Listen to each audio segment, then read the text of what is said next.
Imaginez-vous avoir été envoyé en mission pour explorer une terre inconnue.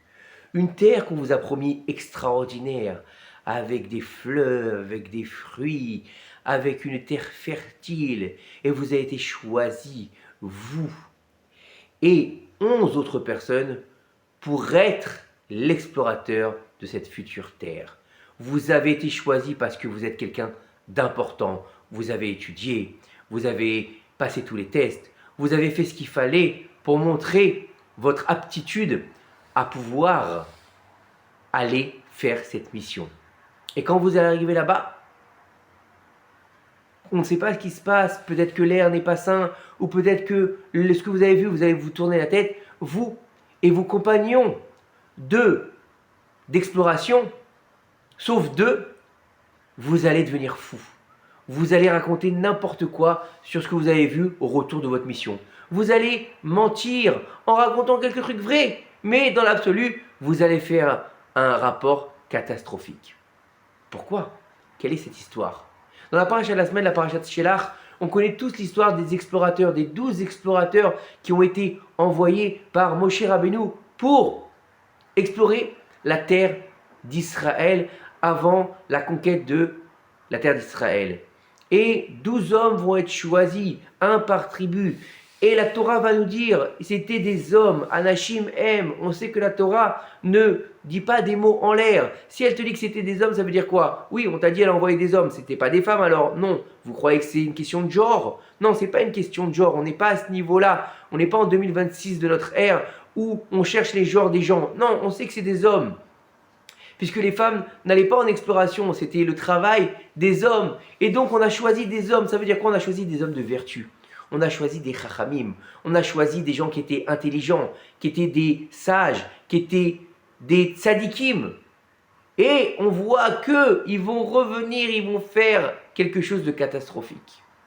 Ils vont raconter tout et n'importe quoi jusqu'à tel point qu'on va les appeler Rechaïm, des mécréants. Alors comment est-ce que la Torah peut les appeler des hommes de grande vertu alors que c'était des mécréants à la base? Alors le secret, il est rapporté dans le premier mot de la paracha de cette semaine. Shelach lecha anashim, envoie pour toi des hommes. Qui est-ce qui dit ça? Dieu, il va dire ça à Moshe Rabbeinu, envoie pour toi. Pourquoi pour toi?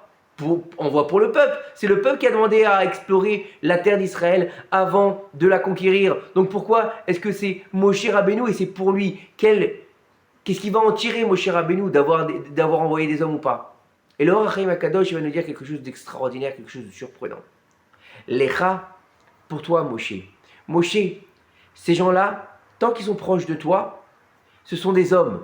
Ce sont des hommes de vertu. Pourquoi? Parce que tu les influences correctement. Tu vas influencer leur façon d'être, leur façon de vivre, leur façon de se projeter dans l'avenir, leur façon d'étudier la Torah, leur façon d'être au niveau du peuple. À partir du moment où ils vont quitter ton giron, où ils vont être livrés à eux-mêmes quelque part, alors là, ils vont prendre des initiatives, ils vont penser qu'ils sont quelque chose. Et ils ne vont pas comprendre que malheureusement, ils n'ont plus la hashpa'a du tzaddik. Ils ne sont plus sous les ondes bénéfiques du tzaddik. Ils sont livrés à eux-mêmes. Alors, ils vont se laisser aller à ce qu'on appelle koach hadimion, le pouvoir de l'imagination, qui est l'une des forces principales du yetzer hara, qui va te faire croire que tu es en mesure de prendre toi-même tes propres décisions, faire ce que tu veux, expliquer ce que tu veux et décider toi-même du sort d'une nation complète, d'un peuple entier qui est bloqué dans le désert. Tu vas décider, oulala, non, on va pas les faire rentrer dans le désert, c'est pas bien, oulala, attention, il y a des géants, il y a des petits, il y a des machins, qu'est-ce que c'est que ça? Mais il n'y en a que deux qui vont pas tomber, Caleb Ben Yefoune et Yoshua bin Nun. Et on voit que même Moshe, il va changer le nom de Hoshea bin Nun en Yoshua pour pas qu'il tombe. Et Caleb, non, il va pas besoin. Il faut comprendre que tant qu'ils étaient sous l'égide de Moshe Rabbeinu, alors c'était des hommes. Et comment on peut voir? Parce qu'en fait, il faut savoir que la pensée est créatrice. Et on peut donner une ambiance, on peut générer des pensées à quelqu'un d'autre sans avoir besoin de forcément parler. On appelle ça aujourd'hui la télékinésie, mais ce n'est pas forcément comme ça. On sait qu'on a une force sur la pensée, puisque la pensée est créatrice. Donc ça veut dire que lorsque Moshe Rabbeinu il va penser à ces hommes-là, c'est des hommes de vertu. Mais à partir du moment où il n'y a plus la pensée de Moshe qui va les retenir dans leurs limites, alors ils font ce qu'ils veulent. Et c'est pour ça qu'il va devoir changer le nom de Kalev Ben Yefune, de Yoshua Binoun, pardon, Yoshua Binoun, parce que Yoshua Binoun, pour pas qu'il soit dans le même état, il va lui rajouter le Yud de qui était chez Sarai. Il va lui dire, tiens, maintenant je vais graver en toi le nom de Dieu pour que tu puisses résister à l'influence des autres, parce que c'est une influence négative, parce que les pensées des explorateurs maintenant vont devenir mauvaises vis-à-vis de Kalev et de Joshua qui eux ont décidé de dire la vérité, rien que la vérité et toute la vérité. Et donc, comment ça se fait alors? Tout simplement, Yoshua il a eu la chance de recevoir le Yud de Sarai qui est devenu Sarah, et donc il avait le Yud du Yud Kevav qui est en lui, donc il avait une élévation spirituelle qui lui a été donnée par son maître Moshe Rabbeinu. Et Kalev, comment il a fait? On nous dit que là-bas, il a été, dans la Torah, qu'il a été à Hebron. Qu'est-ce qu'il allait faire à Hebron tout seul? On lui a demandé d'explorer le pays. Pourquoi est-ce qu'il est allé à Hebron? Parce qu'en fait, il faut savoir que Kalev, il s'est rendu à la mer Marpella, sur la tombe d'Abraham, Yitzhak et Yaakov. Qu'est-ce qu'il a été faire là-bas? Nos sages de nous dire que Kalev, il a été demandé au patriarche de ne pas tomber dans la faute des explorateurs, de ne pas être parmi les fauteurs. Et pourquoi là-bas justement à Marat Marpella? Parce qu'il y avait Abraham Avinu. Et alors, pourquoi il n'a pas été voir Yitzhak? Parce qu'Abraham Avinu, c'était son maître. Comment c'était le maître de Kalev Ben Yefune? Et parce que le Rama de Pano, il nous dit que Kalev Ben Yefune, en fait, c'est la réincarnation de Eliezer de Damasek, le serviteur d'Abraham Avinu. Et on sait qu'il était un serviteur Néman pour Abraham. Donc ce qu'il lui disait à Abraham, il le faisait, comme on l'a vu, il lui a dit, va chercher une femme pour mon fils. Il n'a pas dit, quand il est arrivé, je suis Abraham, je suis le beau gosse. Non, il a dit, je suis le serviteur d'Abraham. Et donc Kalev, il a été chercher chez les patriarches la force de ne pas tomber dans la servitude des explorateurs. Et ces explorateurs-là, on voit très bien dans la paracha que c'est marqué nulle part qu'ils sont des explorateurs. Il n'y a pas marqué là-bas, vous êtes des explorateurs, il n'y a pas marqué Meragelim, il y a marqué, vous allez visiter. Vous n'allez pas, et personne ne va les appeler Meragelim. Alors où est-ce que c'est ce mot Meragelim? Alors en fait, l'essence des Meragelim, c'est pas Moshe qui va leur dire ça, c'est Yosef Hatzadik.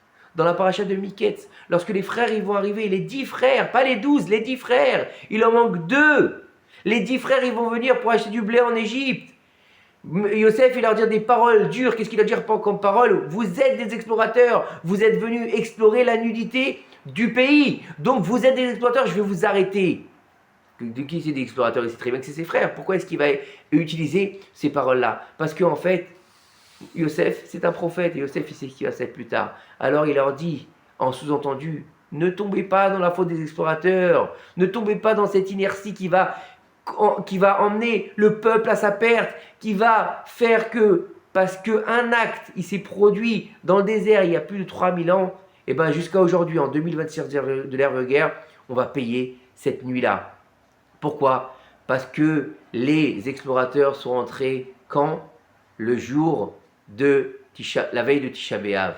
Et ils ont pleuré le soir de Tisha B'Av, eux et tout le peuple. Ils ont pleuré. Akadosh Baruch Hu, il a dit, vous pleurez pour rien. Alors que moi, je vous ai mis sur un plateau d'argent, un pays exceptionnel, un pays extraordinaire, où coule le lait et le miel, où il y a tout ce que vous voulez.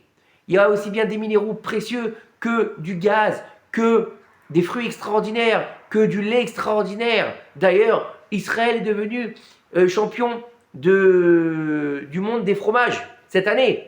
Donc ça veut dire qu'il y a tout en Israël. Et vous allez dire, il y a des géants, on ne peut pas les battre, personne ne peut les faire, la terre elle mange ses habitants. Non, personne ne mange quoi que ce soit. Dieu il a fait en sorte de vous aider pour que vous puissiez faire votre mission à bien, et vous lui tournez le dos. Alors vous et toute la génération, parce que vous avez pleuré pour rien, vous allez mourir dans le désert. Et au lieu de rentrer maintenant en Eretz Israël, pendant 40 ans, pour 40 jours que vous avez fait le tour d'Eretz Israël, un an pour un jour, vous allez mourir pendant 40 ans dans le désert. Et après cela, la trace que vous aurez laissée, elle sera jusqu'à la fin des temps, quand le Mashiach reviendra, puisque chaque année, à la même époque, on pleurera sur la destruction du premier Beth Amikdash et du deuxième Beth Amikdash. Et pourquoi? Parce qu'ils ont dit des paroles calomnieuses sur la terre d'Israël, et parce qu'ils n'ont pas appris de la paracha Be'alotra de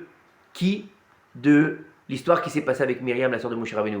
Elle a dit du mal sur Moshe, ils auraient dû apprendre. C'est pour ça que la fin de la paracha de Be'alotra se termine par l'histoire de Myriam qui a dit le Lachon Hara sur Moshe, et la paracha de Shelach, elle commence par l'histoire des explorateurs. Les explorateurs, s'ils avaient appris de Myriam, ils n'auraient pas dû dire le Lachon Hara dur sur Eretz Israël, et il n'y aurait pas eu toutes ces catastrophes qu'on subit encore aujourd'hui, et qu'on espère très bientôt finir avec la venue du Mashiach, Bimra Bemu, Amen. Que ces quelques paroles de Torah élèvent l'âme et la mémoire de Avraham ben Deborah ve Aaron Veil et de Tal Batsara Be'ezrat Hashem, qu'Akadosh Baruch Hu, il les enveloppe dans le Gan Mikedem et toutes les personnes qui nous ont quittés. Amen, Kineraton.